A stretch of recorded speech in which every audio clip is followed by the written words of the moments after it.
नमस्कार, आप देख रहे हैं मनी सेंट्रल और मैं हूं आपके साथ विशाल शर्मा। सोचिए आपकी पूरी जिंदगी की रिटायरमेंट सेविंग के लिए सिर्फ एक ही अकाउंट हो तो कितना मजा आएगा। नौकरी बदली, सेक्टर बदला या इन्वेस्टमेंट का ऑप्शन बदला, लेकिन आपका रिटायरमेंट का पैसा एक ही अकाउंट में रहे तो कितना मजा आएगा। और अटके भी ना तो सोने पे सुहागा है। असल में हम लोग ऐसी बातें इसलिए कह रहे हैं क्योंकि ईपीएफओ और एनपीएस को मिलाने की यानी मर्ज करने की बड़ी मांग सामने आई है।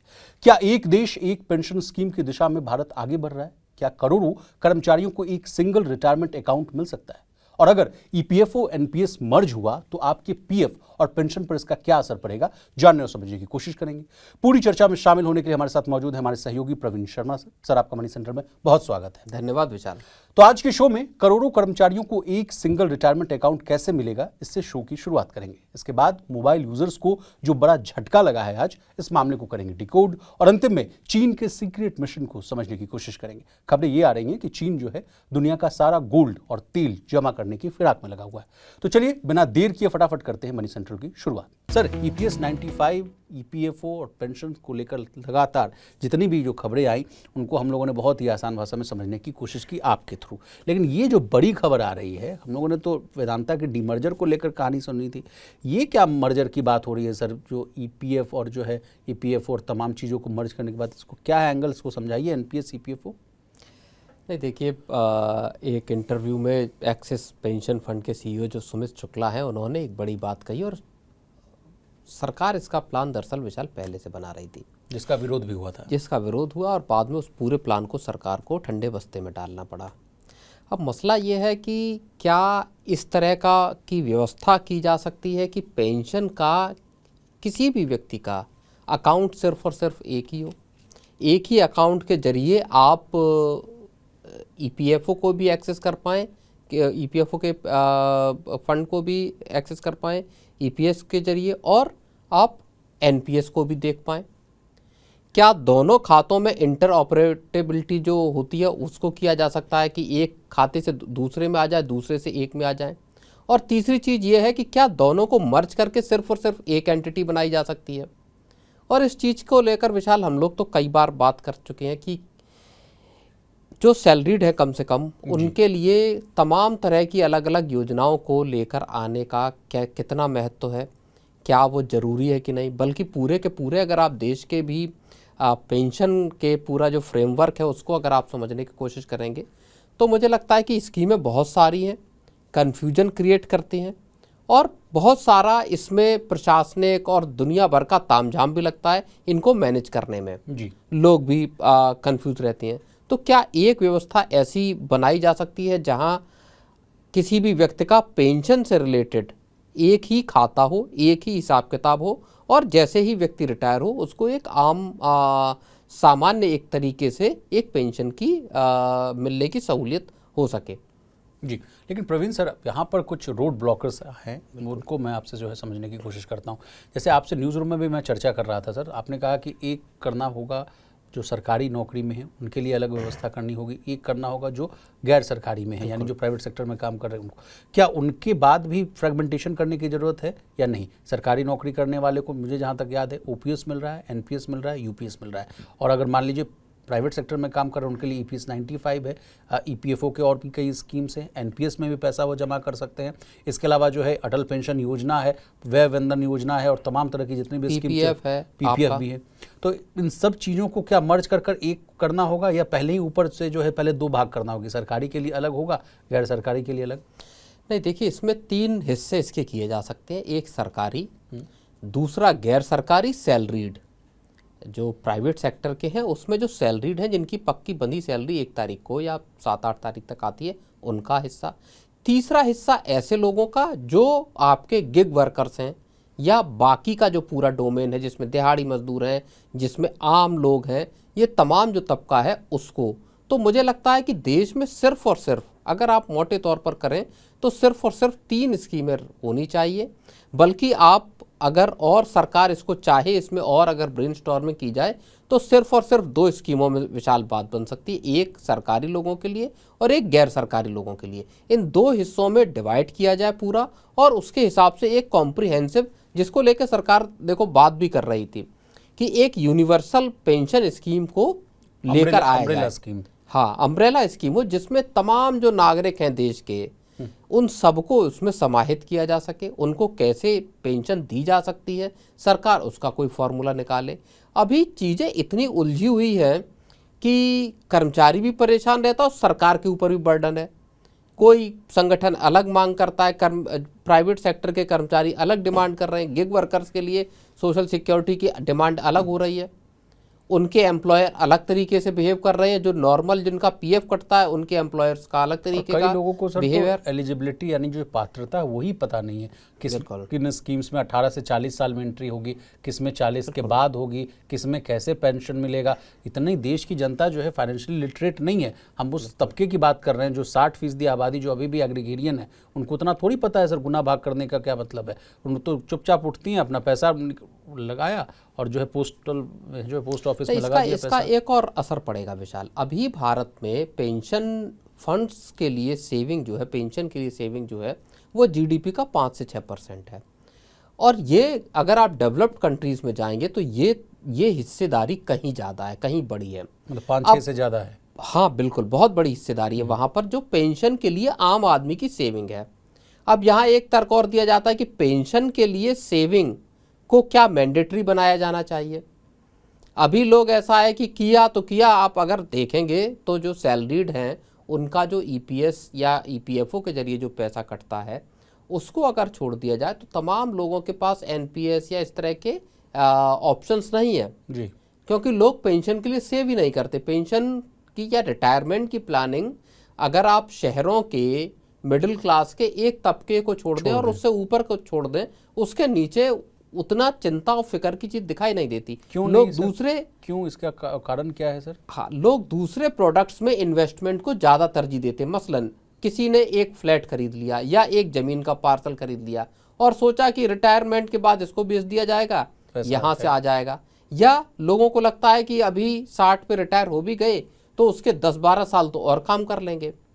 बहुत सारे लोग उसको उपेक्षा करते हैं।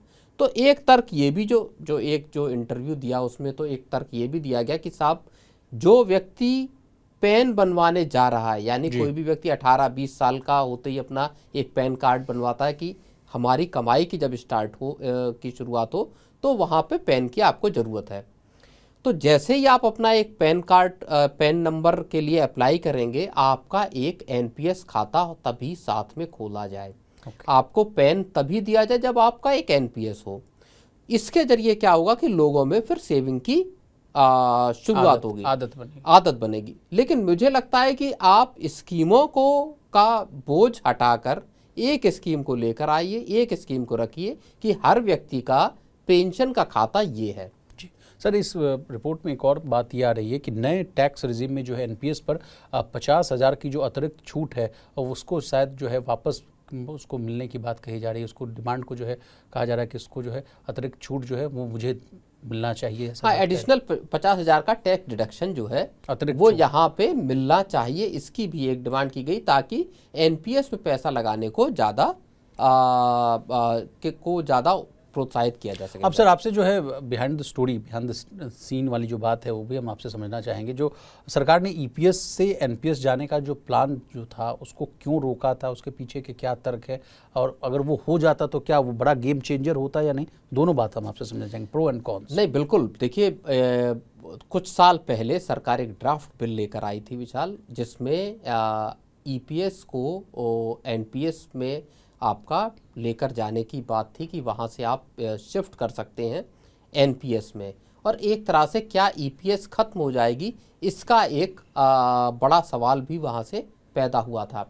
लेकिन जैसे ही सरकार इस ड्राफ्ट बिल को लेकर आई, इस पर एक कड़ा विरोध जो है वो तमाम संगठनों का, मजदूर संगठनों का, इनफैक्ट सरकार से जो जुड़े हुए मजदूर संगठन है, भारतीय मजदूर संगठन संघ जो है, उनकी तरफ से भी एक बड़ा विरोध आया कि साहब ये जो पैसा है अगर इसको एनपीएस में ट्रांसफ़र किया गया तो ये एक बड़ा आपका डिसएडवांटेज होगा तमाम जो जिनका पीएफ कटता है या जिनको ईपीएस के तहत पक्की पेंशन मिलने की बात कही जाती है। चलिए, अब कहानी के इस मोड़ पर जो है ईपीएस और एनपीएस में आखिर अंतर क्या है, एक जो है वैल्यू एडिशन ले लीजिए। देखिए, पहले ईपीएस को समझते हैं। इसे देखिए, ईपीएफओ मैनेज करता है। इसके तहत रिटायरमेंट के बाद जो है निश्चित पेंशन मिलती है।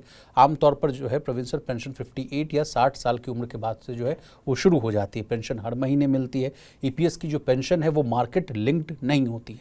इसके तहत परिवार के सदस्यों के लिए भी कुछ पेंशन का जो लाभ है, जो बेनिफिट्स है, वो उपलब्ध होता है। भाई, एनपीएस पर इसे जो है पीएफआरडीए रेगुलेट करता है। इसमें आपका पैसा जो है अलग अलग मार्केट लिंक्ड एसेट्स में जो है वो निवेश किया जाता है, इसलिए इसका रिटर्न जो है फिक्स नहीं होता। और यही वजह है कि जब हम लोग सरकारी कर्मचारियों के वर्ग की जो बात करते हैं, वो लोग लगातार इसका विरोध करते हैं कि भाई, मान लीजिए हम नौकरी कर रहे हैं अभी, और आज से 20 साल 30 साल के बाद जब हमको रिटायर करना हो और उस समय जो है ज़बरदस्त ग्लोबल क्राइसिस आ जाए, मार्केट क्रैश हो जाए, तब तो हमारा सारा पेंशन का जो फंड है वो तो जीरो हो जाएगा। और कई लोगों ने तो शिकायत भी की कि हाल फिलहाल में जो मुझे पेंशन मिल रहा है वो एकदम ऊँट के मुँह में जीरा जैसा है। 1000 रुपये, 2000 रुपये, 5000 रुपये पेंशन मिल रहा है। अगर यही एनपीएस ना होकर ओपीएस रहता तो आज हमारे पास जो है 50,000 से लेकर लाख 1.5 लाख रुपए के आसपास का पेंशन था। सर, कुछ ऐड करना चाहेंगे? नहीं, देखिए विशाल, भारत में पेंशन एक बड़ा मसला बनेगी आने वाले वक्त में।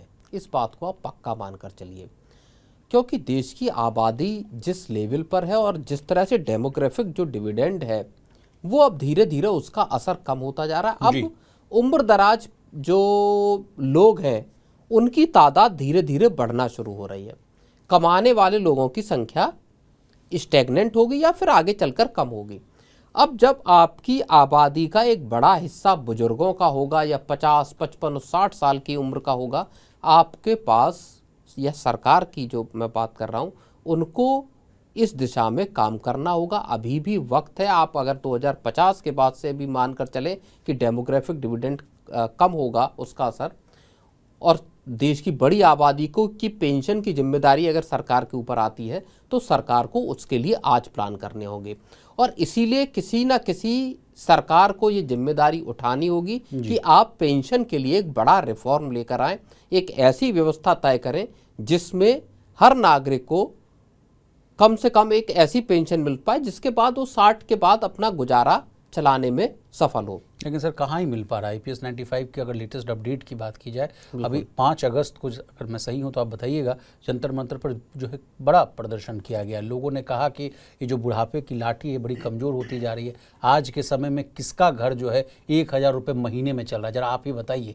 दवाई का खर्च हो, राशन का खर्च हो, रहने का खर्च हो, हाँ, मतलब सब चीज़ें इतनी बढ़ चुकी है, 1000 रुपये में क्या ही होगा। लेकिन सरकार ने जो है वेज लिमिट जो है उसको तो 15,000 से 25,000 कर दिया, लेकिन भगवान जाने कि कब ये 1000 रुपये का जो मिनिमम पेंशन ये 7,500 या 9,000 या 12,500 होगा। नहीं, देखिए, जितनी बड़ी देश की तादाद है, आबादी है, उस हिसाब से अगर आप सरकार को देखेंगे तो सरकार पर पेंशन का बिल जो है बोझ वो लंबा चौड़ा बैठने वाला है आने वाले वक्त में। सरकार चाहे या न चाहे, सरकार पर ये बड़ा बर्डन आएगा। अभी सरकार अगर इस पर कोई प्रोएक्टिवली काम नहीं करती, कोई पॉलिसी मेकिंग में या पॉलिसी नहीं बनाती, क्योंकि बहुत सारे जो मसले हैं वो प्रायोरिटी लिस्ट में ज़्यादा ऊपर चले जाते हैं। ये इस तरह के मसला जो सोशल सिक्योरिटी से जुड़ा मसला है वो बहुत नीचे चला जाता है। और अगर ऐसा नहीं किया जाता तो एक वक्त के बाद तमाम लोग जो 70-75 साल की उम्र के होंगे उनको मजबूरन पैसे कमाना होगा, उनको मजबूरन काम करना पड़ेगा। तो ये एक बड़ी क्राइसिस फिर देश के सामने आएगी, क्योंकि 500, 1000 या 2000 रुपये में किसी का घर चलेगा नहीं। विशाल, चलिए सर, आगे बढ़ते हैं। मोबाइल फ़ोन आज हमारी ज़िंदगी का सबसे ज़रूरी हिस्सा बन चुका है। इसे चालू रखने के लिए हर महीने होने वाला रिचार्ज आम आदमी के मंथली बजट का एक अहम हिस्सा होता है। अगर आप भारतीय एयरटेल का जो है नेटवर्क इस्तेमाल करते हैं तो आपकी जेब का जो बोझ है वो थोड़ा बढ़ने वाला है। टेलीकॉम सेक्टर में एक बार फिर से दरें, यानी जो टैरिफ जो है वो बढ़ने का सिलसिला शुरू हो गया। एयरटेल ने गुपचुप तरीके से अपने कई लोकप्रिय और किफ़ायती प्रीपेड प्लान्स को बंद कर दिया। अब कस्टमर्स को अपनी सिम चालू रखने के लिए जो है पहले के मुकाबले 5 से 16% तक ज़्यादा पैसे चुकाने होंगे। भारतीय एयरटेल ने अपनी वेबसाइट और मोबाइल ऐप से कई पुराने प्रीपेड प्लान्स भी हटा दिए। इससे सबसे ज़्यादा जो है असर आम आदमी पर पड़ा है, जो 299 रुपये का बेसिक रिचार्ज कराता था। अब खबरें ये आ रही हैं प्रवीण सर कि ये प्लान पूरी तरह से बंद कर दिया गया है। इसके अलावा कंपनी ने 319, 579, 619 और 649 रुपये वाले जो है टैरिफ को भी अपने लिस्ट से बाहर का रास्ता दिखा दिया। इतना ही नहीं प्रवीण सर, जो प्लान पहले 859 रुपये का आता था उसकी कीमत भी बढ़ाकर जो जो है अब 899 रुपीज़ कर दी है। प्रवीण सर, करीब एक हफ्ते पहले जब 299 रुपये वाला रिचार्ज कुछ सर्कल्स में दिखना बंद हुआ था तो लगा था कि ये कोई जो है तकनीकी बदलाव है, यानी जो है ग्लिच है, लेकिन अब पूरी तरह जो है तस्वीर साफ हो गई है कि कंपनी ने इन सस्ते प्लान्स को हमेशा के लिए जो है अलविदा कह दिया है। My next question for you इसकी, अब तो एयरटेल ने शुरुआत कर दी, लगातार ऐसी खबरें हम लोग देखते आते हैं कि मतलब 24 घंटा में नहीं बीतता है, क्या वीआई के तरफ से, जियो के तरफ से, बीएसएनएल के तरफ से ये खबरें आएंगी कि चलिए अब हम भी जो है 20%, 15%, 16% का जो है हाइक करेंगे? नहीं, देखिए हम लोग कुछ ही, मुझे लगता है हफ्ते 2 हफ्ते पहले ही संभवतः हम लोगों ने मोबाइल रिचार्ज पर की महंगाई को लेकर बात की थी और कहा था कि 2 साल हो गए हैं इस चीज़ को जब मोबाइल कंपनियों ने या टेलीकॉम कंपनियों ने अपने टैरिफ हाइक किए थे जुलाई 2024 के अराउंड, और अब एक बार फिर जुलाई अगस्त के मौके पर मोबाइल कंपनियां टैरिफ बढ़ाने की फिराक में हैं। इसकी चर्चा कई महीनों से चल रही थी, कुछ चुनाव थे उनकी वजह से मामला रुका हुआ था, ऐसा कहा गया। अब मोबाइल कंपनियों ने या टेलीकॉम कंपनियों ने एक दूसरे तरीके से असल में जो ग्राहकों पर बोझ है महंगाई का उसको डालने की कोशिश की। जैसे पहले 30 दिन का जो प्लान है उसको 28 दिन का करना हो, चाहे साल में 12 महीने हो, 13 महीने का रिचार्ज करिए। देखिए पिछली बार जब रिचार्ज महंगे हुए थे तो सीधे रिचार्ज महंगे हुए थे, जैसे कि 299 का प्लान उठाकर सीधा 319, 325, हाँ, या 250 का कर दिया या 350 का कर दिया, माफ़ कीजिए, इस तरह से डायरेक्ट था। अब ये जो आप हाइक देख रहे हैं जिसका कोर पर्पस ये है कि किस तरह से आरपू को बढ़ाया जाए, उसका तरीका इनडायरेक्ट है, सीधे तौर पर प्राइस नहीं बढ़ाई। कंपनी ये नहीं कहेगी या कोई ये नहीं कह सकता कि आपने प्राइस बढ़ा दिया, आपने प्लान ही डिसकंटिन्यू कर दिया, मजबूरी आपने ये वो पैदा कर दी कि अब आपको जाना पड़ेगा 350 के प्लान पर। तो डायरेक्टली कोई टैरिफ हाइक नहीं हुआ, बट इनडायरेक्टली 50 रुपये बढ़ गए, और जो ब्रोकरेज हाउस है वो कह रहे हैं कि 4 रुपये से लेकर 12 रुपये तक का इसी मौजूदा जो फिस्कल ईयर है इसमें एयरटेल को आरपू का फ़ायदा होगा, तकरीबन 12 रुपये तक का मंथली का फ़ायदा हो सकता है। तो ये एक शुरुआत है जो डायरेक्ट या इनडायरेक्ट किस तरह से आपकी मोबाइल के बिल को बढ़ाया जाना है जी। अब आप ऐसे भी समझ लीजिए कि 299 रुपये वाला जो प्लान था उसके जरिए बहुत अच्छी एनालिसिस आप बता रहे थे, उसके जरिए 25% एयरटेल का रेवेन्यू आ रहा था। बताइए, इसका मतलब अगर यहाँ से आप 50 रुपये ऊपर चले गए तो जो 25% रेवेन्यू आ रहा था वो आपका कहाँ पहुँचेगा। दूसरी चीज़, 299 का प्लान इस्तेमाल करने वालों की तादाद एयरटेल के कुल प्रीपेड यूजर में, ऐसे जो रिपोर्ट्स हैं वो बताती हैं कि 80% है, यानी 80% यूजर वो 299 का प्लान जो 1 GB पर डे का प्लान था उसको यूज कर रहे थे। इसमें से अगर जो 80% आबादी है विशाल, इसमें से अगर 50% लोग भी अगर 350 के प्लान पर चले गए, जो कि नेक्स्ट प्लान है जिसके जरिए आपको 1.5 GB का संभवतः डेटा मिलता है, तो वहाँ जाने का मतलब है कि आपको ऑल ऑफ सडन आपका रेवेन्यू में एक बड़ा उछाल आएगा, आरपू में एक बड़ा उछाल आएगा। आपने ठीक कहा सर, 299 को जो पहले खर्च करने पड़ते थे उसके लिए अब जो है 349 खर्च करना पड़ेगा। तो यानी इसको अगर परसेंटेज वाइज में देखा जाए तो 16.7% यानी 17% का इजाफा हो गया है। लेकिन sir ARPU in the garb कि आरपू को बढ़ाना है, ये बात हमेशा कहना, आप तो न्यूज़ रूम में भी कह रहे थे कि एक रिपोर्ट और आई है विशाल, ये सिर्फ आरपू बढ़ाने तक की ही लड़ाई नहीं, कहीं और इसके ऊपर की भी लड़ाई है। ऐसे समय में हम आपसे पूछने की कोशिश करेंगे, इस देश में अभी भी 5G नेटवर्क का इस्तेमाल करने वाली जनता ये कहती है कि हम सही से तो 5G टेक्नोलॉजी का इस्तेमाल ही नहीं कर पाते हैं, 4G जैसा नेटवर्क नहीं आ पा रहा है। कल की खबर थी जो आपने एडिट मीट में हम लोगों ने से कही चर्चा करने के लिए, 5G स्मार्टफोन्स बिकना बंद हो चुके हैं। उसको लेकर दिक्कत ये आ रही है कि अब लोगों के पास पैसा नहीं है, वेज ग्रोथ नहीं है, किसी भी तरह का सैलरी में हाइक नहीं है, तो लोग अब 4G फ़ोन्स पर शिफ्ट कर रहे हैं। ऐसे समय में इस देश के मिडिल क्लास पर जो सबसे ज़्यादा मार पड़ रही है, कल ही जो WPI CPI के नंबर आए हैं उसमें बेतहाशा बढ़ोतरी देखने को मिल रही है, ये इजाफा कितना उनकी जेब पर चोट मारेगा? नहीं, देखिए मैं आपको बताता हूँ, बहुत सारे लोग जो दफ्तर कम्यूट करते थे कैब के जरिए या मान लीजिए बाइक्स के जरिए, आपके जो राइड हेलिंग ऐप्स हैं उनके जरिए, या फिर अपनी गाड़ी से, कार से, ऐसे तमाम लोगों ने जब से पेट्रोल डीजल के प्राइस बढ़े तब से अपने 2 व्हीलर को यूज़ करना या ऐसे मीडियम को, बस का या मेट्रोस का इस्तेमाल करना शुरू किया ताकि कीमतों में जो बोझ पड़ रहा है उससे थोड़ी राहत मिल सके। जी। ऐसे लोगों की तादाद बड़ी है। नहीं, इसके पीछे का एक तर्क ये तो नहीं है कि प्रधानमंत्री मोदी साहब ने जो ऑस्टेरिटी ड्राइव चलाया उनकी बात सुनकर भी जनता कर देखिए, रही है? ऑस्टेरिटी ड्राइव वाली मुझे लगता है कि मसला उतना बड़ा नहीं था। मसला ज़्यादा बड़ा है कि आपकी जेब पर पिंच कितना बड़ा पड़ रहा है, आपकी जेब पर चोट कितनी बड़ी पड़ रही है। और इसीलिए जो लोग सार्वजनिक परिवहन का यूज़ नहीं भी कर रहे थे उनको मजबूरन करना पड़ा उसका। और अक्रॉस दी अगर आप सेक्टर देखेंगे तो कीमतों में बढ़ोतरी हुई है पिछले, अगर आप इसी साल की शुरुआत से अगर आप अब तक देख लीजिए। मोबाइल चूंकि जीवन की इतनी ही बेसिक एम्यूनिटी या बेसिक नेसेसिटी बन गई जिस तरह की पेट्रोल है, और जिस घर में 3 या 4 मोबाइल फ़ोन हैं, मान लीजिए घर में 2 बच्चे हैं और पति पत्नी हैं, दोनों बच्चों के लिए अगर आपको मोबाइल फ़ोन चाहिए तो आप समझिए कि 50 रुपये के हिसाब से भी अगर आप देखोगे तो 200 रुपये कम से कम बैठते हैं। ये खर्चा एक बड़ा खर्च बैठ जाता है किसी भी, अगर आप एक सामान्य परिवार को अगर आप देखेंगे और साल का अगर आप फिर इसको प्रोजेक्शन अगर आप देखेंगे तो मुझे लगता है कि पूरी तरह से लोगों के घर के जो बजट हैं वो यहाँ पर बिगड़ने और इसी का विरोध भी किया गया है सर। आज की जो सबसे बड़ी खबर आ रही है वो सीटीआई यानी chamber of trade and industry ने इसका कड़ा विरोध किया है।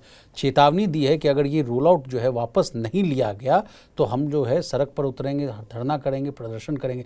ये मामला क्या है सर?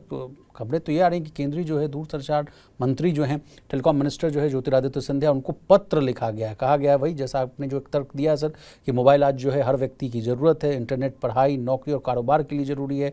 रिचार्ज महंगा होने से आम लोगों का जो है मंथली का जो खर्च है वो बढ़ जाएगा। इसका असर खासकर मिडिल क्लास और कम आय वाले परिवारों पर पड़ेगा।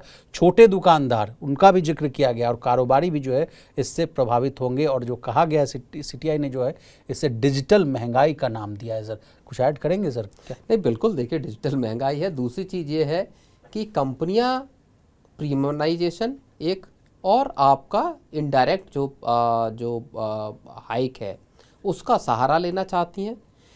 एयरटेल ने शुरुआत की है और हमेशा ऐसा होता है कोई एक कंपनी शुरू करती है उसको फॉलो करती है बाकी की दोनों जो बड़ी कंपनियां हैं, चाहे जियो को देख लीजिए चाहे वोडाफोन को जी। अब ये आप समझिए कि तय है कि जियो को भी अपने टैरिफ हाइक किसी न किसी फॉर्मेट पे करेगी, या तो कुछ प्लान बंद करेगी या सीधे करेगी। और वोडाफोन आइडिया जो कि अभी हाल में ही कुमार मंगलम बिरला ने बयान दिया था कि साहब बिना टैरिफ हाइक किए धंधा चलाना मुश्किल है जी। सबका फोकस आरपू पे, किसी भी तरह से 300 का आरपू के टारगेट पर पहुंचा जाए, उसके बाद की कहानी आगे देखी जाए।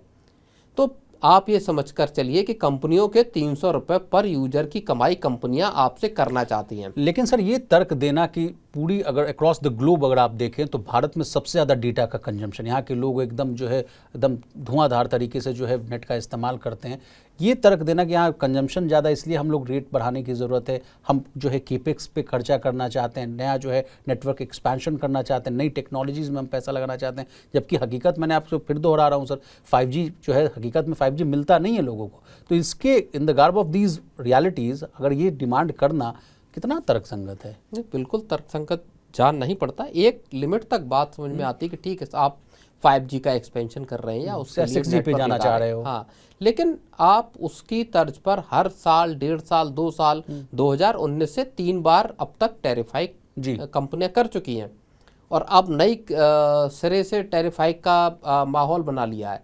मुझे लगता है कि ये इस तरह के हाइक, भारत चूँकि अफोर्डेबल मार्केट है, बड़े पैमाने पर लोग, आपका समझिए बड़ी तादाद में लोग हैं जिनको अब ज़्यादातर चूँकि सर्विसेज ऐसी हैं जहां डिजिटल आपको डेटा और इन चीज़ों की ज़रूरत है, वहाँ इस तरह की कीमतें बढ़ाना, कई बार ऐसा लगता है कि जब आपकी कमाई बढ़ नहीं रही है, जैसा आपने कहा कि वेज ग्रोथ स्टैग्नेंट हो गई है, ले ऑफ हो रहे हैं, उस वक्त पर कीमतें बढ़ाना फिर कहीं ना कहीं थोड़ा सा सर एक और पॉइंट मुझे अभी जस्ट याद आया, आपके साथ जब मैं चर्चा कर रहा था, आप बताया कि इस देश में करोड़ों की आबादी ऐसी भी है जो अभी भी विशाल स्मार्टफोन का इस्तेमाल नहीं करती है, फीचर्स फोन इस्तेमाल करती है, उनको भी मजबूरन जो है महंगे टैरिफ जो है वो लेना पड़ जाता है, जबकि उनके फ़ोन में वो है ही। मान लीजिए आपने ले लिया 350 रुपये का प्लान, आप क्या ही करोगे उस 1.5 GB डेटा के साथ?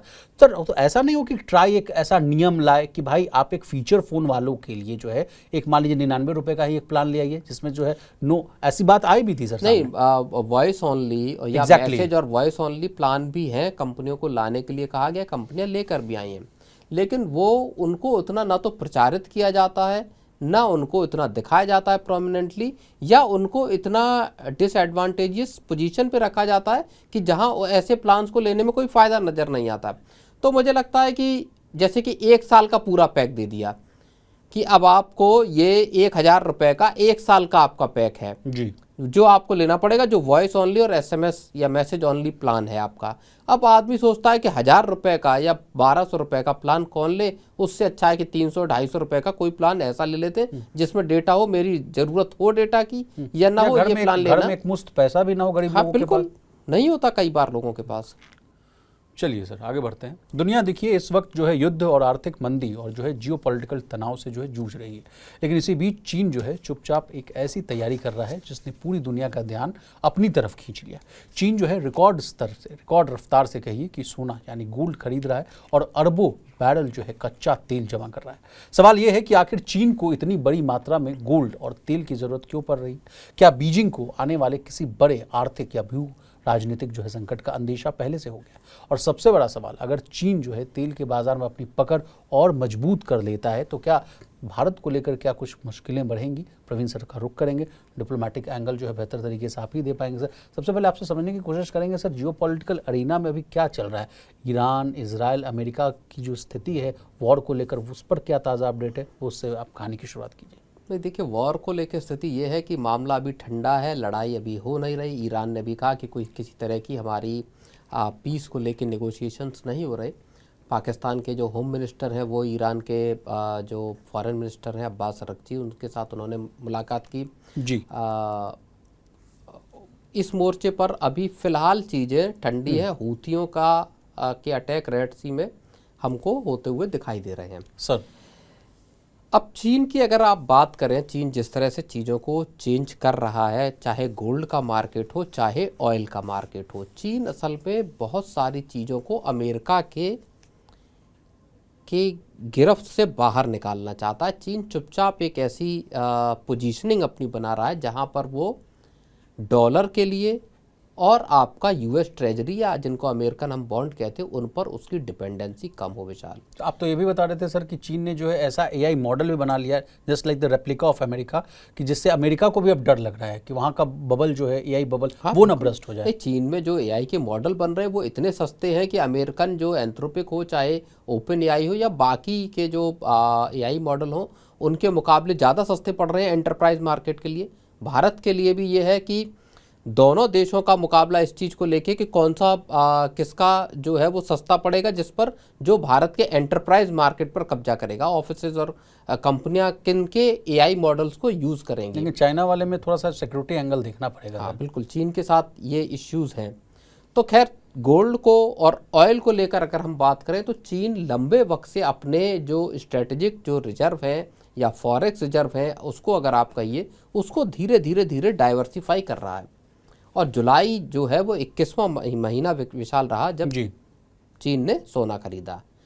कहानी की जड़ असल में छिपी हुई है आपके चीन के फॉरेक्स रिजर्व में, जिसमें करेंसी का कंपोजिशन चीन 2020 से जारी नहीं करता कि उसके फॉरेक्स रिजर्व में करेंसी या यूएस डॉलर की हिस्सेदारी कितनी है वो नहीं बताता। जैसे करेंसी रिजर्व में जैसे गोल्ड कितना आदमी रखता है, हाँ, पैसा कितना है, नहीं, फॉरेक्स रिजर्व में करेंसी का कंपोनेंट नहीं बताता कि डॉलर कितने हैं। Okay okay. बाकी चीजें तो चीन की पता चल रही है कि साहब गोल्ड कितना है या आपका यूएस ट्रेजरी कितनी है। एग्जैक्टली।